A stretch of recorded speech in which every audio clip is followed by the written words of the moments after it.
Humans are weird. Would you like to hear a story about it?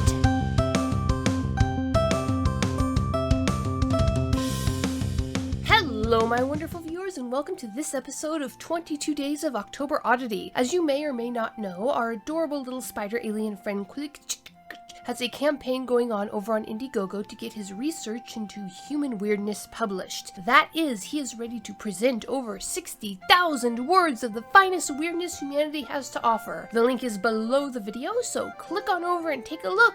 Buy a book. Now, on with the story.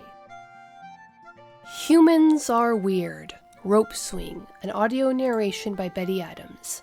The humans found the rope. Quartermaster quilx'tch said without preamble as he entered the conference room. Quilx'tch clicked absently in sympathy without lifting his focus from the information he was presenting to the new commander. The commander, however, lifted his primary eyes to focus on the quartermaster. The commander's primary manipulators cocked at a curious angle, and quilx'tch tried not to feel irritation as quilx'tch spread all 8 limbs to their maximum extent in an exaggerated gesture of bewilderment. "We did our best to hide the rope," quilx'tch raised a single manipulator to emphasize the singular nature of this rope in particular. "But I swear by the main storm, the mother storm, that they have some sort of instinct for finding exactly what you don't want them to find." Quilx'tch wished for a moment that he could roll his eyes as the new commander, a young eager thing from the main university, tilted his head in curiosity. "Which rope did the humans find?" the commander asked, folding his primary manipulators politely across his abdomen. From the way the sensory hairs surrounding the commander's primary eyes bristled in confusion, quilx'tch assumed that the question he really wanted to ask was if the quartermaster had seen the base psychologist recently. Private Smith found the 6-centimeter diameter soft-weave nanobot fiber rope. We had hidden the coil in the secondary storage container under the storm tarps. Quilx'tch watched in amusement as the commander surreptitiously tapped out a note on his pad, a reminder to ask what storm tarps were. That particular horror could wait a bit longer, according to the human meteorologists. At least there was an 80% chance it could. He said he was looking for a lighter. Preemptively raised the manipulator to stop the commander from asking the question that was on his mandibles. "No, I don't know what a lighter is." He did not seem interested in enlightening me between his screams.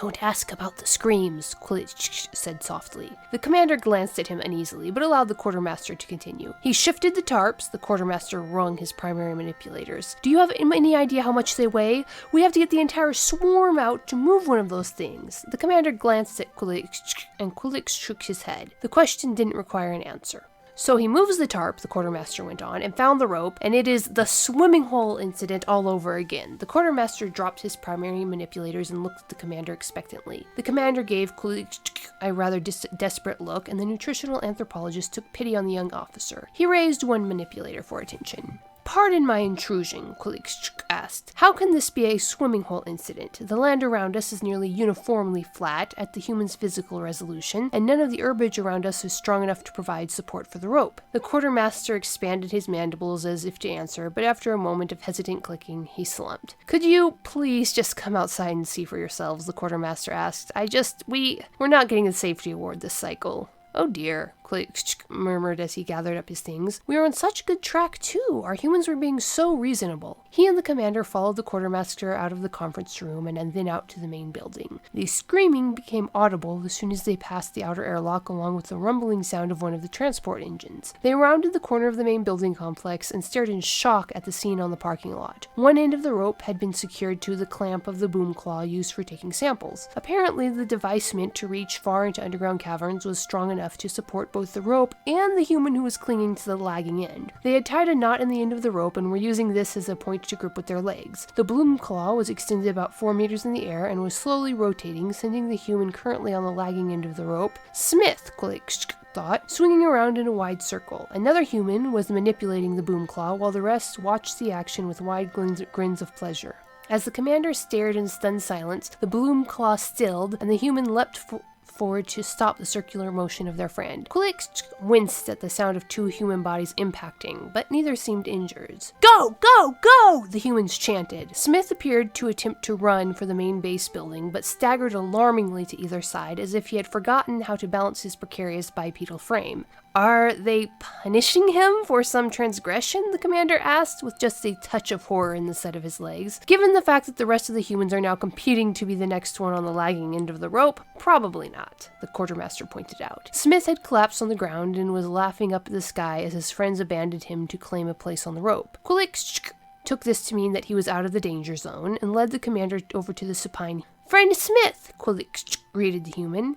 "May we climb on your chest?" The human stopped laughing long enough to wave his hand in agreement before slipping his arms under his head and letting his gaze focus on the far distance that was so vague to quilx'tch people. Was he cloud watching? The commander looked like he had 1,000 questions. The quartermaster looked like he was rather exasperated with all of the answers. "What is it?" quilx'tch asked after he had gotten Smith's attention by tapping his bristly chin.